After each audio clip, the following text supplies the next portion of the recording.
Alexandre Messina est un réalisateur heureux et un réalisateur très pris en ce moment parce qu'il fait la promotion d'un film qui m'a bouleversée, que j'ai trouvé exceptionnel, un documentaire qui s'appelle Elle danse.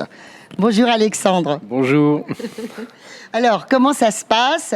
Hier, c'était près de Colmar, c'est un petit peu partout. Ah, c'est partout, puis c'est pas fini, hein. Jusqu'à fin novembre, le film tourne et c'est super parce que c'est la deuxième année en plus. Et pour un documentaire, c'est magnifique. Bon, alors, le documentaire, on vous explique un peu le synopsis.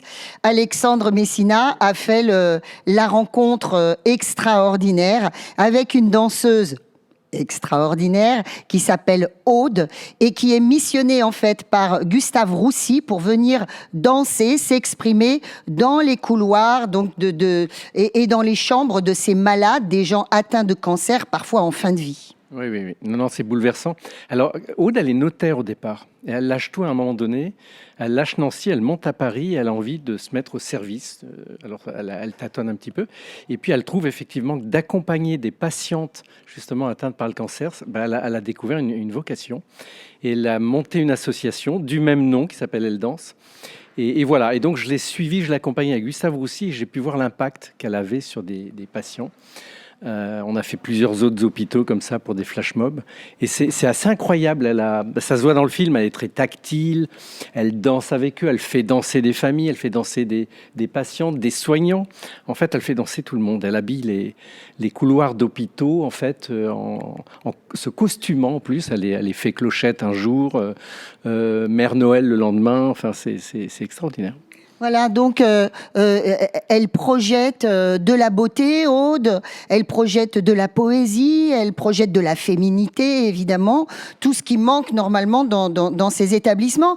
Et les cadres de Gustave Roussy vous expliquent combien c'était pas évident à la base de la faire venir, que c'était quand même une idée audacieuse. Alors, c'est compliqué au départ de se dire qu'on va mettre de la musique dans un couloir qui, s'il n'est pas un couloir de soins palliatifs, c'est quand même un endroit où beaucoup de gens décèdent. Oui. Et donc de mettre une musique comme ça, de se costumer avec des couleurs un peu vives, de mettre de la musique, etc., et de danser, au départ, il y a un côté quand même qui n'est pas naturel. Même moi, quand je suis arrivé avec mon équipe et une caméra, j'avais l'impression d'être voyeur, d'observer les gens, de me mettre trop près.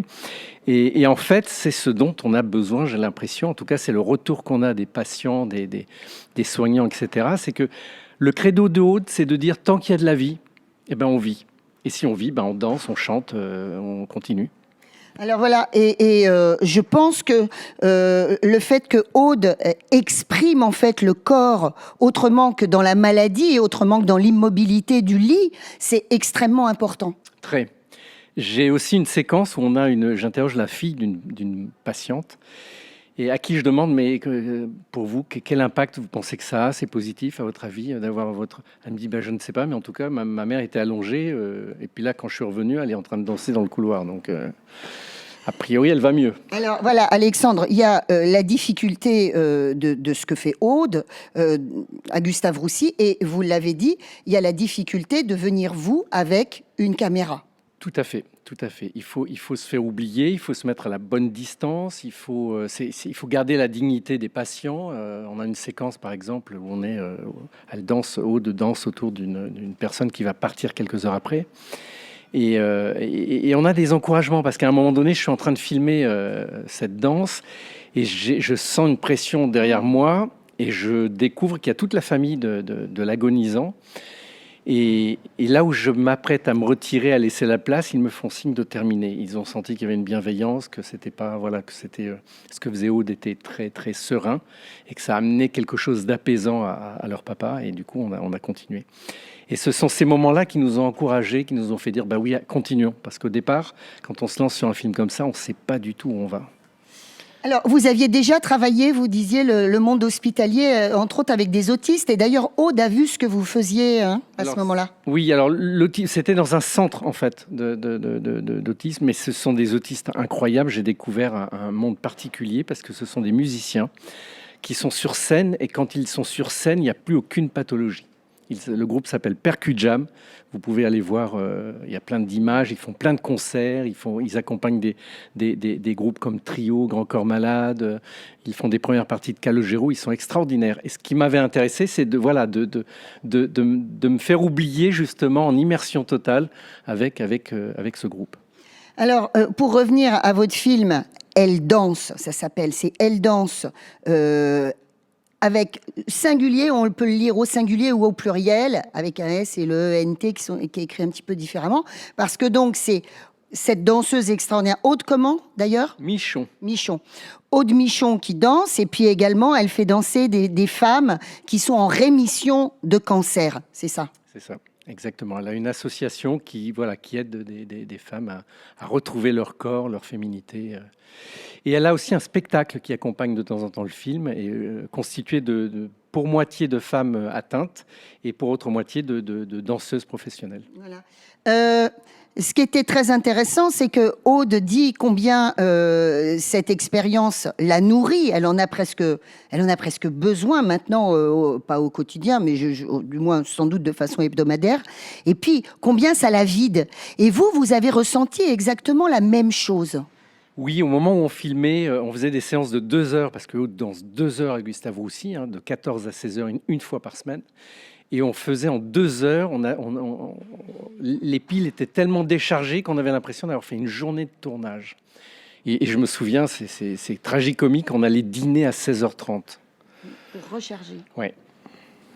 Je pense qu'il y a en même temps, c'était tellement riche dramaturgiquement, on faisait des rencontres incroyables, des patients incroyables. Alors voilà, parlons encore d'une rencontre incroyable, parce qu'il y a Aude, évidemment, qu'on suit, mais évidemment, comme il y a aussi des personnages secondaires. C'est difficile de dire ça, parce qu'il y en a une qui est formidable, c'est Hayat, c'est ça ? Oui, Hayat, c'est une fée qui est apparue, qui s'est donnée totalement au film, en fait, qui venait de Grenoble, qui venait se faire soigner à Gustave Roussy. Et on a su après coup, parce qu'elle est partie quelques mois après son intervention dans le film. Et elle venait avec grand plaisir, justement, à Gustave Roussy, parce qu'il y avait le film, que c'était pour elle une manière de témoigner.